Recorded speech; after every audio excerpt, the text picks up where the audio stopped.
Lords and ladies, welcome to another Piece of Heart vlog. A good friend of mine reached out to me the other day talking about Heartbreak, and because this show is literally called Piece of a Heart, I had to do a video. So you've just had your heart trounced down, the Jenga tower is fallen, and you're feeling 7 hells of different emotions. I want to be the first one to tell you, sorry, it sucks, I know, the only reason it hurts so much is because you're so good at loving, which is a gift and a curse. It's kind of like being Sheik in the Zelda universe, and you just need an ocarina, which is the short takeaway of this video. Get an ocarina. But those of you who are unable to acquire such glorious musical instruments, a good friend of mine told me that there are 3 aftermaths to heartbreak. Anger, sadness, or deeper love. You start to fall back in love with a person. Or if you're lucky, a weird combination of all 3. All 3 of those are quicksands, because life is like the fire swamp. And because there's no Wesley around right now, here's my guide to avoiding quicksand. The guide to avoiding quicksand.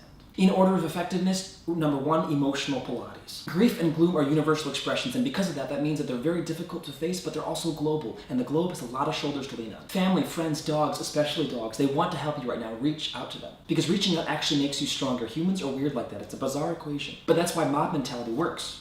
No, that's a terrible metaphor. But you've heard this, a lot of people have said this to you before, so let's move on to number 2. If you're anything like me, the hardest part's the being alone part. Being with friends, sure, it's fine, we can survive 99% of the day, but the 1% part?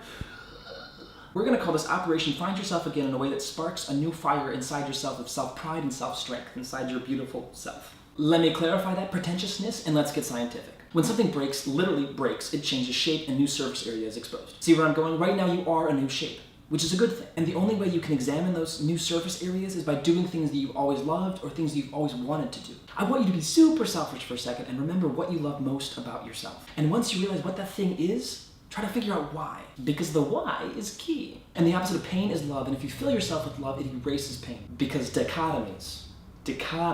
And if you're anything like me and struggling to find any of that sort of like love inside yourself right now, let me start. You are a perfect definition of the word unique. There are enough gallons of blood inside you to become an ocean, and your heart beats 42 million times every year. That's 80 beats a minute, and this minute, every minute that goes by, is one step further down the 5 stages of grief. You are a melody already. Sing yourself and you're gonna find the Song of Storms. So hold on to that, carry it like it's a secret charm hidden deep inside, because that will guide you through the dark night when it's full of terrors. So what are you gonna do? You're gonna try combat juggling, you're gonna try zero gravity hopscotch, and you're gonna make new memories and slowly, bit by bit, rebuild that Jenga tower. So, take a breath, eat ice cream, and go be the Dragonborn.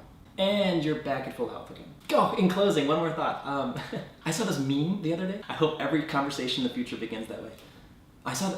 Saw this meme. People on street corners got some memes. Anyways, and the meme said, if someone breaks up with me, I immediately question their intelligence and their eyesight, which I think is just great. And now you're back at full health.